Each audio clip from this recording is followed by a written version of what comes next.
Hello guys, बहिनी र भाइ चाहिँ स्कुल जानको लागि रेडी भइरहेको रहेछ। अनि म चाहिँ लाग्दिए यिनीहरूलाई छोडेर खेततिर। खेतमा के मात्र पुगेको थिएँ, काकाले त जोत पो भन्छ। मेरो पालो फटाफट जोत्दिए, फेरि यता मम्मी र माइजूहरू भएर चाहिँ बिउ खाल्दै हुनुहुँदो रहेछ।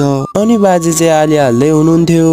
सबैले आफ्नो काम गरिरहेको थियो। यता चाहिँ फेरि फोटो खिचिदिनु पर्यो रे, अनि एउटा फोटो खिचिदिइहाल्यो।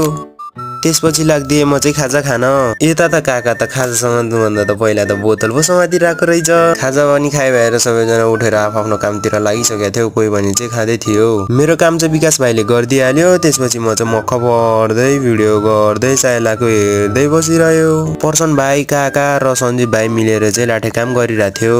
सबै काम चाहिँ सकेको थियो, तर रोपाइको काम चाहिँ सकेको थिएन। अनि लास्टो पाटामा चाहिँ मेरो माइजूहरूले धान रोप्दै हुनुहुन्थ्यो। हात खुट्टा धोएर खेतमा पुग्दा त सक्नुपर्ने सबै कामहरू सकाएर खेतालाहरू जति आफ्नो घरतिर लाग्न खोजिरहेको रहेछ। अनि आजलाई चाहिँ यति नै गाइज, टाटा बाइ बाइ।